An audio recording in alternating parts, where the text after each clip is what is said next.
Hello, everyone. I am Sage Stevens, the host of Shout Out with Sage, the live radio show on Streamin' Hub Radio. My guest today is a director, writer, producer, and actor. He's a versatile filmmaker known for his distinctive blend of comedy and satire. His directing work has been called a vortex of nonstop laughs by LA Weekly and comedically perfect by Variety magazine. His feature film Rattled won the best film and the audience favorite at the 2022 Cannes Independent Film Festival. He has worked on projects for Paramount, CBS, Disney, and FX. As a writer, his storytelling is marked by a keen understanding of male-female dynamics. Not sure about that. We're gonna touch on this later because I think that's a good place to go. Often infused with sharp humor and emotional depth. And I want to welcome to the show today, Bryan C Watkins. Hey, Bryan, how are you? I'm good. Thank you. Cool. Well, thanks for being here. And okay, so I'm going to give you a choice. Okay. I want to know whether you want to talk about your, what was this? I don't want to misspeak. Your keen understanding of male-female dynamics, or if you would like to talk about how you got distribution for Rattled. You can go professional or a little more personal, whichever one. Oh man, I feel like how do you explain a keen understanding of male-female dynamics? I don't know. I think you've had some trial and error. I mean, you do live in LA, so. Did I say that about myself? I always wonder, like, when you hear those intros on a radio show, and then the person's like, oh my gosh, that was so nice that you said that about me. I can't believe that introduction. And then like, they always wrote it. Actually, I was at a comedy show the other day in Hollywood, and Jamie Kennedy was performing, and the person who did the intro, I do have to say it was rather lackluster. And so when Jamie came on stage, he was like totally like, dude, like, what's wrong with you? You're supposed to go, and this is Jamie, Kennedy, I mean, I tried to give you a good intro. So I appreciate it. Like, he's done a lot bigger things than me, and he gets the worst intro. Well, it wasn't me doing it. It was someone. It was someone else. These are things I put on different like websites or profiles for myself, right? That you wouldn't have found probably.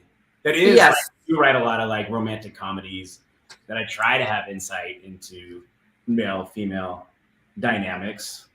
Could I explain it? I don't really know. I feel like I should send you some screenplays, but I think in LA you do learn a lot about, like, it is a city with a lot of dating that happens, and not so traditional where you come out of like college, or at least when I did, and everybody got married, and I think in here there's a lot more like, there's so many people and there's so many interesting people that you end up like meeting a lot of interesting people and dating a lot of interesting people, some that are like good for you and some that aren't. I think over time you start to kind of assimilate that into some sort of understanding of it. Right. And how do you take that understanding then of your own, like when you write, do you use some of the things that have personally happened to you, or you're using your imagination? Or I'll use a lot. I use a lot of imagination actually, but there'll be like kernels of the idea. A lot of the ideas that I come up with start with personal things, and then as you come up with the characters, you kind of they take on a life of their own. Okay. Hang on one sec. My brother's calling me, so it's kicking in. Silence that. Okay. Yeah, so I wrote a movie. My last one I wrote that I haven't really done much with yet. I haven't even reread it, but it's about like a dating coach. Oh, wow. It's about a dating coach? It's about a dating coach who's kind of like lying about his being really successful with women and lying about like his status. The opening is an infomercial that he rents a mansion. And so you think, and he's, oh my God, that is such an LA thing to do. Yeah. So he's renting it, and he's promoting this dating book he wrote, and like himself as a dating guru, and he acts like all these women are into him, but they're obviously like paid extras. And then, so you think it's a real like commercial, and he's kind of like an Andrew Tate, where you're not, but maybe not so controversial, but you're not sure if he's fake or real. And then the second it's over, like, he's got to clear out the property. He hasn't paid the director. He doesn't have the money to pay anybody. And all the girls that are into him, like, can't stand him. And, but then something catches on, and he starts to, like, by faking it, make it. Right.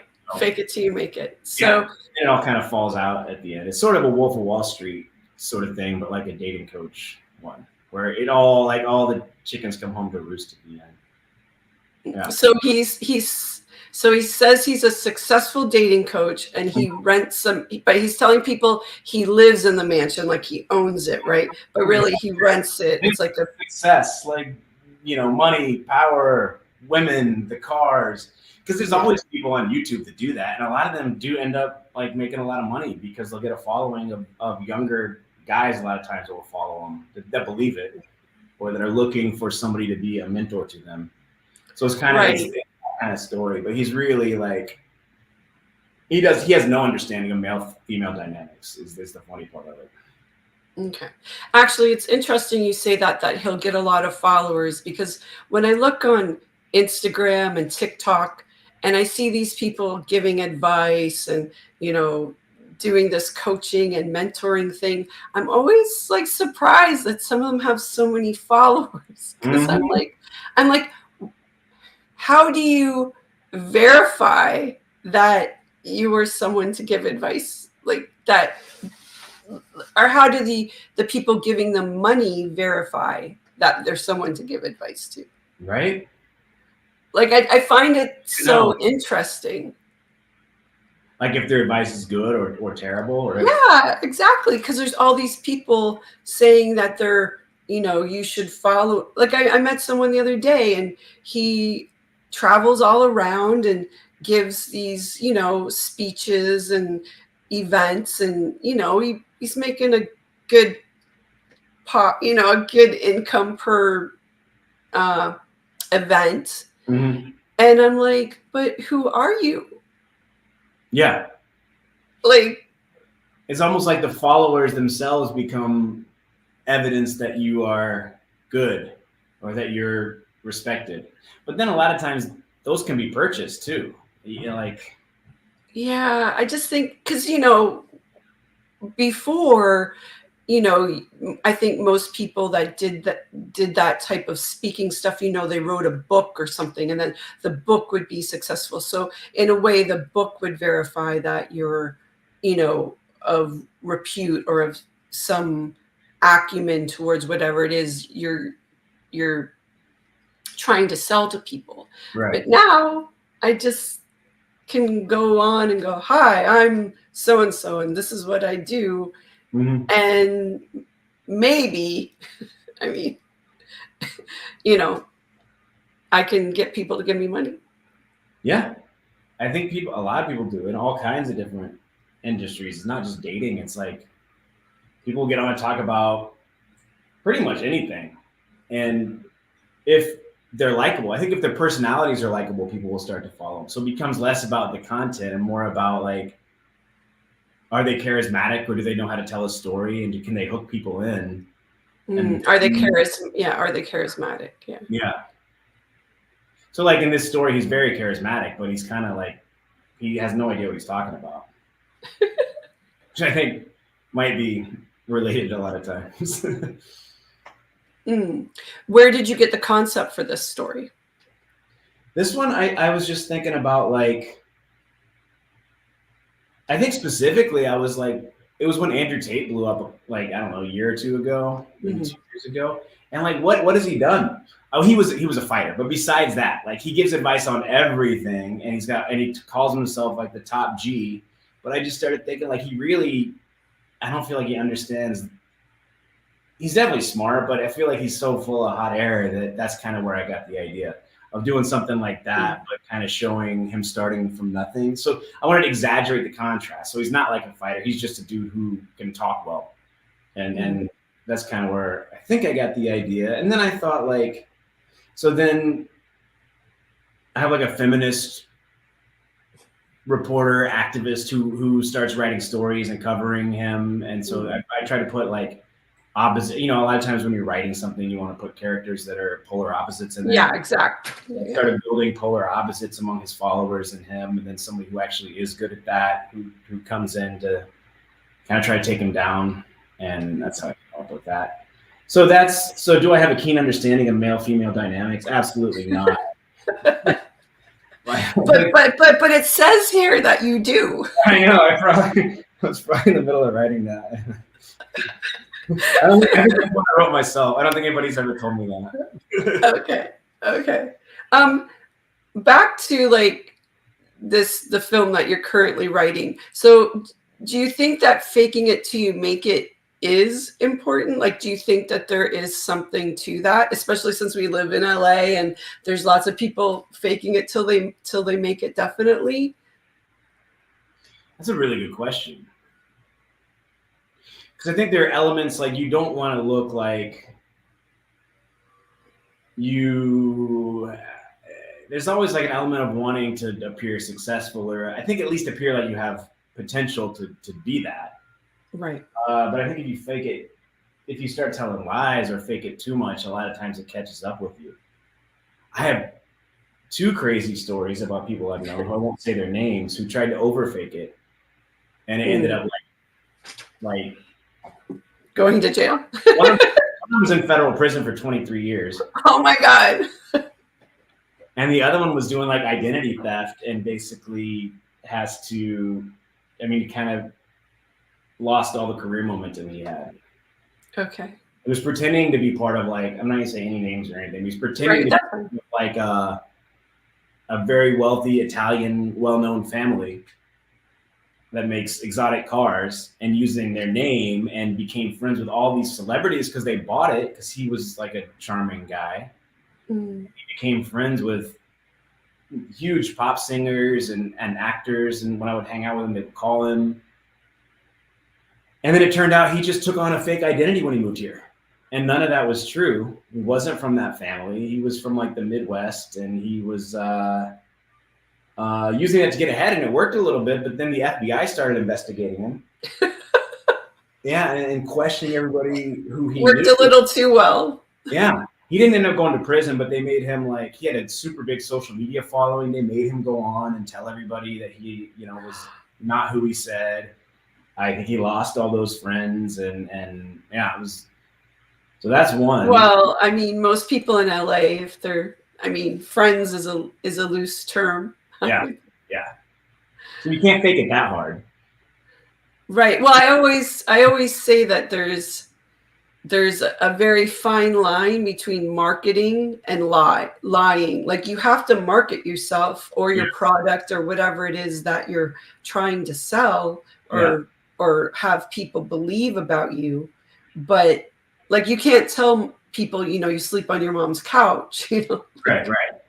Might not go over so well. But, I'm just in between places staying at an Airbnb, I get it. Like, you have to market yourself, but there is that line where you're just outright lying. So I always find it, interesting how you need to maneuver that, especially in a place like LA, especially in the entertainment industry. You can't just tell people that I'm just sort of working on this. You have to make it more than it is. You have to sell it.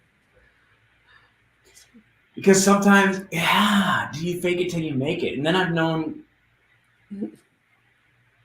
other people who've guaranteed certain returns to investors that, to investors that were like mafia money that didn't happen. And then they got, put in a really bad situation. Are they still alive?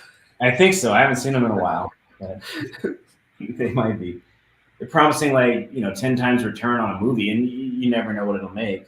One of my other friends says like if I'm going to be honest with investors, I tell them like investing in an indie film is like taking a grocery cart at the top of a hill and filling it with money and setting it on fire and pushing it down the hill, and like you might have the money left when you get to the bottom, but odds are low.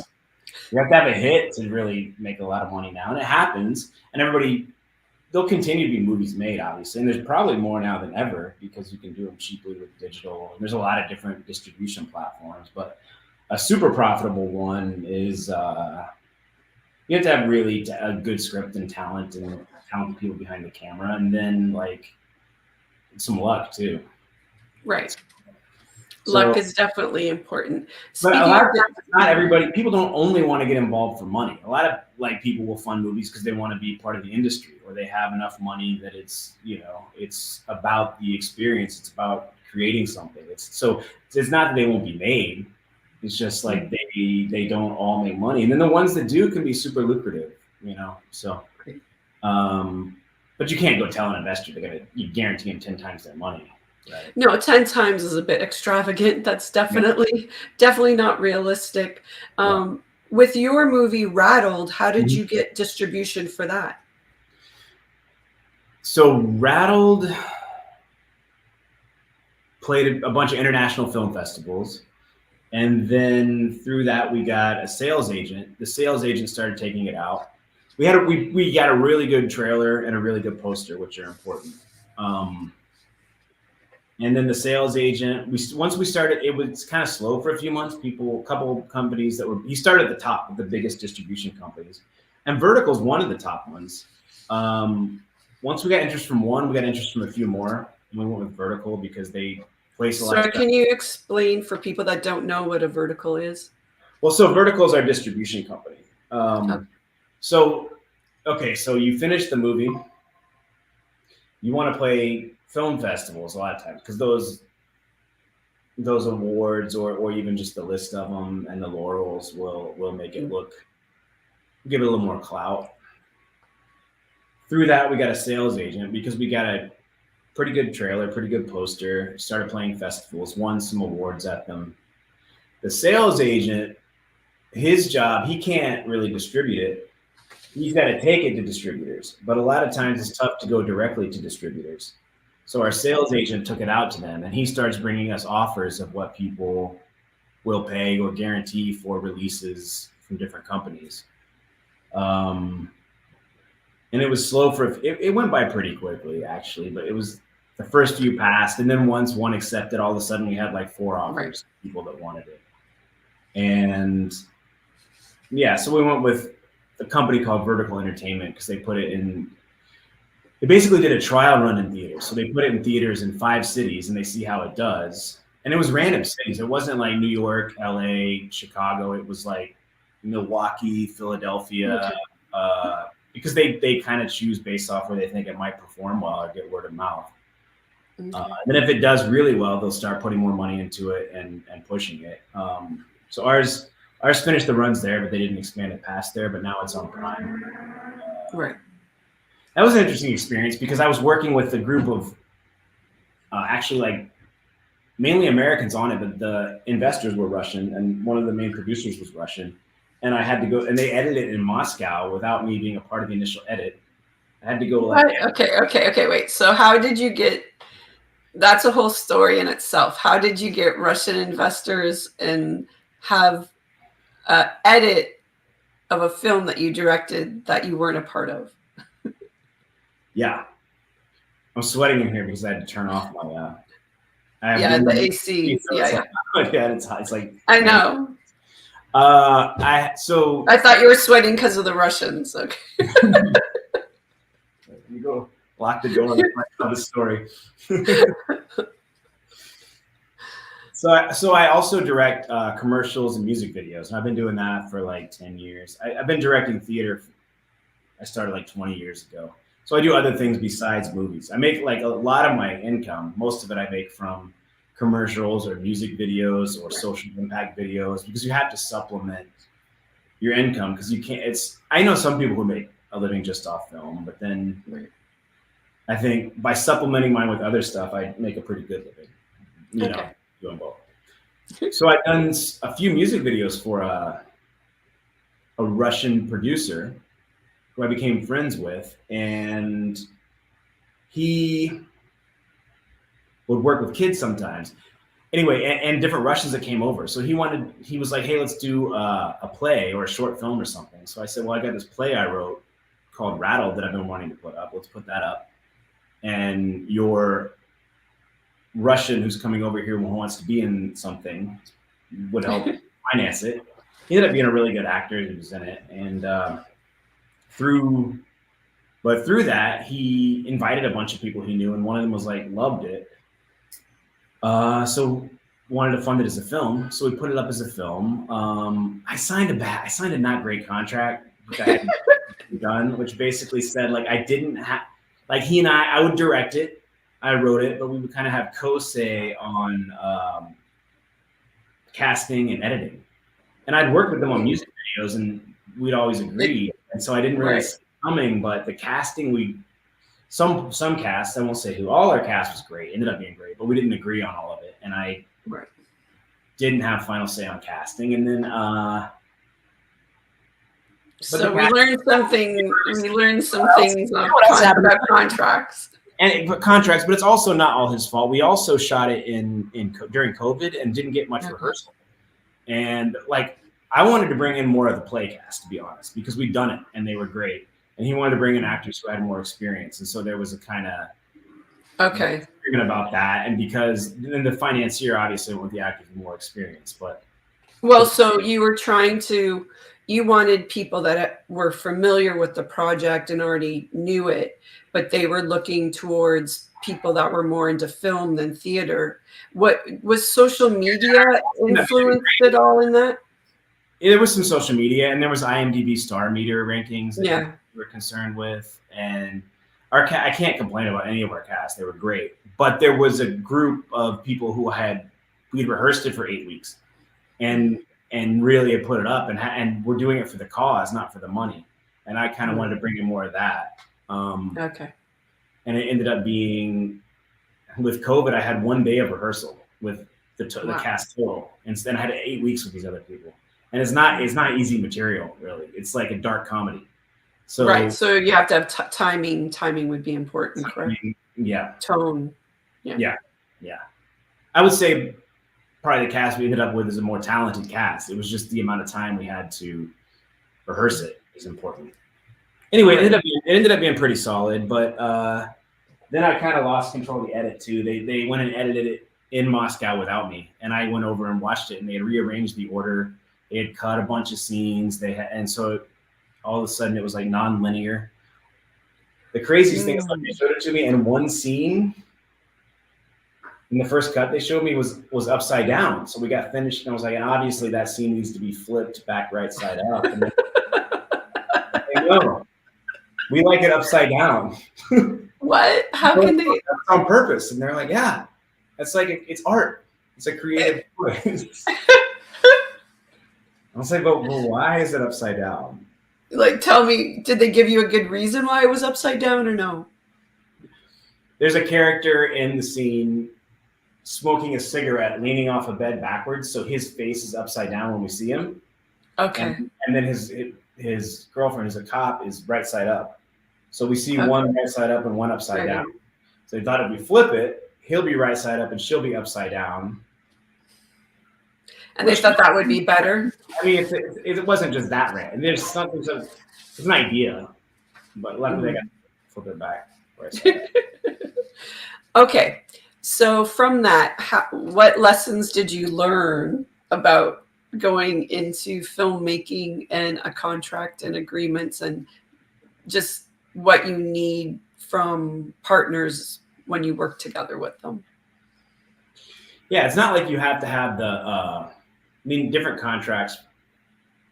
There'll always be contractual disagreements, and you're not always going to get your way with every film, but make sure you're like on the same page with people. And if you are the writer director, you should probably have final editing say also, because I wrote it a specific way and directed a specific way, and then I felt like the editing was done in a totally different way.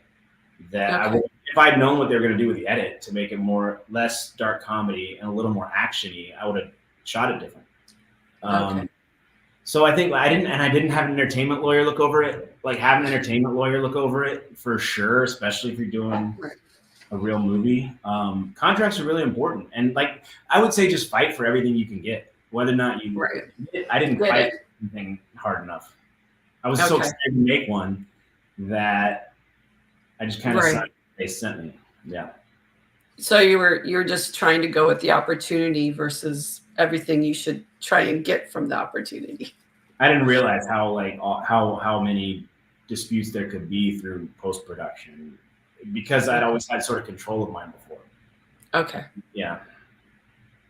So when you were saying about the edit that you would have shot it differently, okay, so you wrote it as a dark comedy, but when it went to the edit in Russia, those people did the edit as an action movie. Can you explain a little bit about that? Like how you would shoot something more as a comedy versus an action? Obviously you would have stunts and more, more action scenes, but what else would be involved in an edit?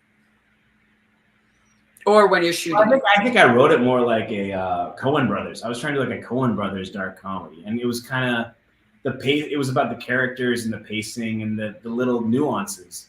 And I think a lot of that got lost. And it was supposed to have sort of, it opened dark and ended dark. And they brought in, they didn't think they could sell it opening dark. They wanted to catch people's attention right away. So they got this really bright, energetic, almost chaotic opening that didn't mirror the ending. So it catches your attention as an opening. But as it goes on, you kind of like, I feel like you set us up for a different movie than we got. So the tone started being inconsistent, where I think written and directed with a consistent tone. If I was going to write it with like an action with energetic music or something, I probably would have done a lot more insert shots, a lot more like, I just feel like it would have been, the performances would have even been different, It is what it is. It's scoring like in the middle of the road as a movie, which is fine. It's so hard, I know now, to make a movie with a lot of people involved. And it's amazing that great movies get made,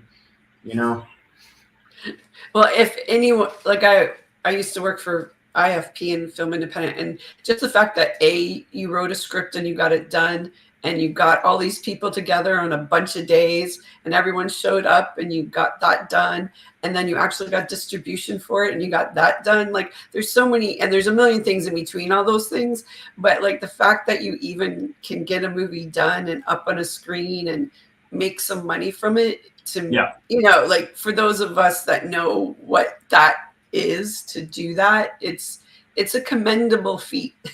Yeah. It does. It takes a lot of people being involved and everybody giving their best work, and it is a commendable feat. And I think most filmmakers, a lot of them still haven't made a feature. The thing is, then I thought like, oh, it's not the feature that I exactly wanted to make, and maybe it's going to be hard for my career, but it's opened more doors. It still has. It's still been like, oh, people like, hey, you want to produce this, or hey, let me read your scripts because you've made one and got it distributed. Right. Even if it's not great, just getting it out there opens a lot of doors. Right. I'm not saying it's not great. It's just like it's not what I wanted to make. The reference think it's like it's amazing. Played theaters in Russia for weeks and made money over there. So it could just be a cultural difference, really. I can't say I know what I was trying to do when I wrote it and directed it, but I can't say that for Russia theirs wasn't better. Right, exactly. I mean, it is a different culture and different sense of humor, and it's a different place. So obviously, that was probably another thing that, because you're working with Russia and Russians, and you're from America. This was before all the like Russia-Ukraine stuff. Like I wouldn't have done that. Post that. On a side note, with like Texans and Oklahomans are financing my next couple projects. So I'm from Oklahoma, so it's easier to get on the same page. Right. Yeah. How important is it to be on the same page, and how do you pick your opportunities? You were saying that from that one job you got other work. How important is that? I think it's important until you're in a place to be choosy. Like maybe take the opportunities that come up. If you have a really bad feeling about it, then trust your gut. But there were times in the past that I passed on things because that I realized later would have advanced my career. It's been more important to be a part of things because you never know what one What's good? opportunity will lead to. Yeah, what will come out of anything. And it doesn't have to be like you could be on a reality show that you don't think is good, and that could lead to you getting a part on a TV show. You never know. In this industry, there's no linear path. So I think exposure in general is good. Why did you say no to those projects? So let's see, a couple of them. One of them I wrote and wanted to direct, and they wanted to bring in a different director. Said they didn't think I was experienced enough 10 years ago.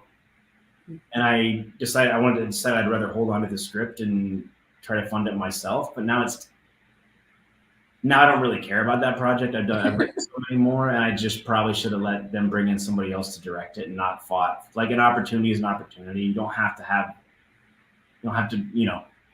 if you get something funded, then do it.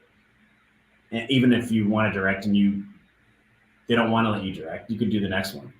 But I think that exposure of like just having another writing credit would have been good. So I'm at the place now where if somebody just wants to make one of my scripts, I'll do that. But I didn't 10 years ago, Right. Another one I didn't do. Well, then I had people that I had people wanted me to like audition for Arrested Development back in the day, which is a big show. And I didn't. So I was like, I'm not an actor anymore. I'm a director, so I didn't do it. I had no idea it'd be a big show. It was like, and then or go on reality shows that I've said no to. 10 years ago, I might not have even done like this podcast. There was something I was trying to like wait for, like I don't know, I had this like a lot of, I don't say it's delusions of grandeur because it was also like a fear of only wanting to do big things. But man, you look at the people who are successful and they do everything. They'll go on they'll be out all the time and they're constantly on shows or they just know that it's a lot of it's about your personality or about your visibility, even more than making something amazing every time. Not every movie is great. Nobody makes consistent great movies, but they lead to more opportunities because you meet. And then a lot of it's like the process is enjoyable. It's fun to be a part of something creative. Whether or not it ends up good, I thought that was the main point, and it's not. If you're in the industry, it's work and it's collaboration and it's being a part of the process and who you meet and the relationships and the experience just as much as like the final result. Right. Well, filmmaking or theater or whatever creative endeavor, it is a craft.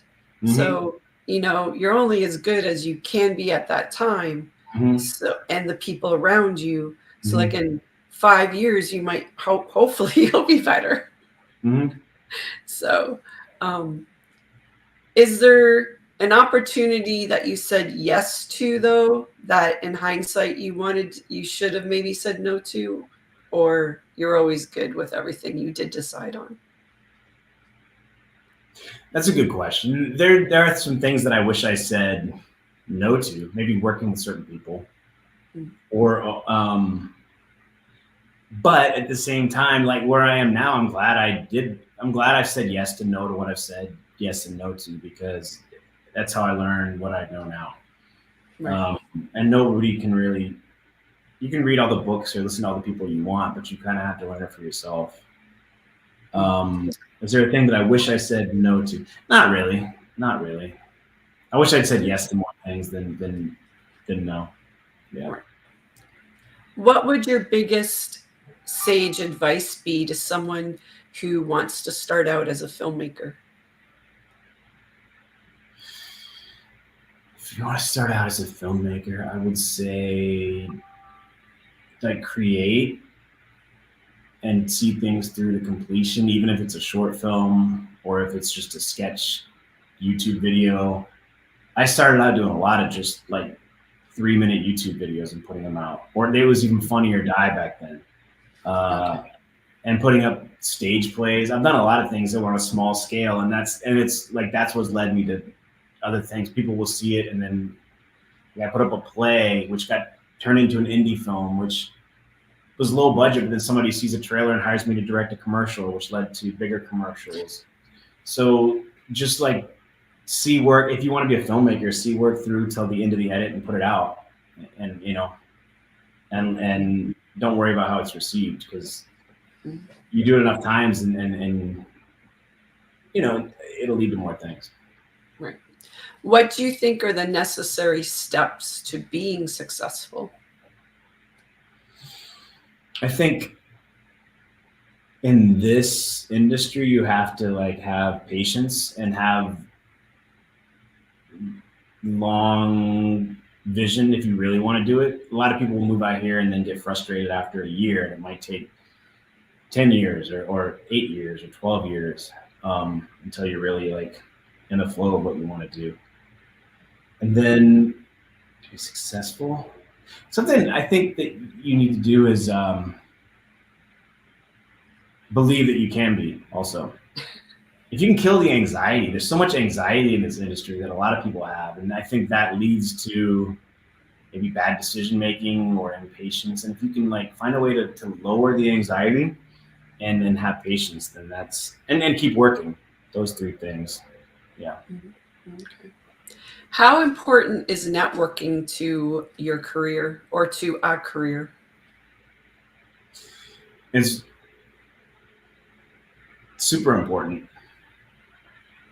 But a lot of times the people I've ended up working with have been friends, and not the people that I go out to network with and we try to pitch each other things. It's been through like friendships that I've made that they make friendships. And so I think networking is important, but if you can do it through the lens of friendships, then it's smoother and it's it's more organic. Is there someone so far in your career that you'd like to give a shout out to, someone that's been like pivotal or really instrumental, or or maybe even in a negative way, someone that really pushed you or maybe slapped you when you were maybe getting frustrated? Yeah, I think my let me show you this picture right here. Yeah. This was like when I started out here acting and writing. This was my buddy. He passed away, but What was his name? Dana Anderson. Okay. And he had a ton of experience directing and writing and theater and stuff. And he helped me rewrite a couple scripts and just encouraged me not to quit when I was thinking about it. And we ended up we put up a couple plays together. We wrote a bunch of screenplays. He was like 12 years older than me, and kind of became like my mentor. So I think I was like, yeah, I thank him for encouraging me to keep going, and also kind of showing me like how to sort of live as an artist and experience different foods and different films in different areas of town, and just be open to experiencing life more. That can lead into a more fulfilling creative life. You mentioned that you wanted to write something or direct something in Coen, like essence of the Coen brothers. What other people are influential in your comedy and how you write it, and where do you draw like your sense of humor from? That's a good question. I think, well, I feel like I just like to have lighthearted conversations and friendships that are kind of jokey. And so I tend to surround myself. Like, I feel like sometimes in my everyday life, I could pull a lot of conversations and turn them into some kind of scene. So yeah, little pieces of life, right? I wish I wrote down more of them, because I have them all day long and I sit down to write them and I try to think of them from scratch. But filmmaking wise, I just grew up watching a lot of like 80s and 90s comedies. So like Chris Farley and Jim Carrey and even before that, I like Back to the Future and I don't know. I just kind of like a fun take. Like if I want to watch a movie to be entertained and to maybe be like brought up. So I would choose those over like a Christopher Nolan movie if I was going to watch something. So Okay. just kind of where my personal taste leans. I don't know exactly where it comes from, right? I think people maybe who want to be lighthearted come from darker places growing Right. up. People who want to be, go darker came from lighter places. I don't know. You kind of want to be what you're not. Yeah. Well, if you're already in the dark, you can't stay there all the time, and vice versa. You need some levity, right? So, Yeah. right. What else are you working on these days? So I'm producing a movie right now that we're going to shoot in January in Austin called Dirty Words. Hmm. And it's a rom-com about a woman who wants to be like this next great feminist novelist, and she's in a loveless marriage. She gets dropped by her agent. So she's, I don't know, she may be a little pretentious about what she wants to write because it's not really what she's into, but she wants the respect of everybody. Hmm. She gets dropped by her agent, and the only job she can get is writing like erotic romance novels, like the ones that, Yeah. people buy online and that used to be at the grocery store checkout lines. And then how she kind of falls into this group of people, the co-writers there in her office who she really gets and like become her family. And then how through that she also rekindles the spark with her husband. But it's got a lot of twists and turns, and that's a fun one that I'm producing. And then I'm working with 2 different groups of producers to set up one of mine that I wrote, but we have like 4 on the table right now. We're trying to narrow it down. Okay. Yeah. And sorry, you said you're shooting the one in Austin? In Austin in January, yeah. Okay. Yeah. And why Austin? That's where I linked up with some filmmakers from Austin. And so I helped them with some post-production stuff on their last movie. I'd known a director down there who's going to direct this. Okay. And we just talked about it. And she's really funny, but she hasn't done like a comedy feature before. And so I was like, hey, we should like team up. I can help you out with it. I really like working with her. We've been rewriting the script together for the last couple months, and we're about to take it out for casting. So we're going to shoot in Austin because she wants to be an Austin filmmaker because she lives there. Okay. Yeah. When you take it out for casting, do you use like a talent agent? How does that work for you? How do you work that? We'll use the casting directors. Okay. And like I was talking about, so this filmmaker in Austin, I was talking about networking by making friends. I met the director in Austin like 10 years ago and we became friends and just decided to work together in the last year. The casting director I use a lot, well, it's 2 of them, but I've known them for years before we worked together. And they're pretty big. They cast, one of them worked on Fargo, and then they cast Beef that just won casting last year. Yeah. And so we'll probably work with them again. Cool. But it's through friendships and through like being interested in people as people instead of just what they can do for you, Right. Yeah. Do you personally have like a manager or agent for either directing or writing or both? Not right now. No. I have. I don't at the moment.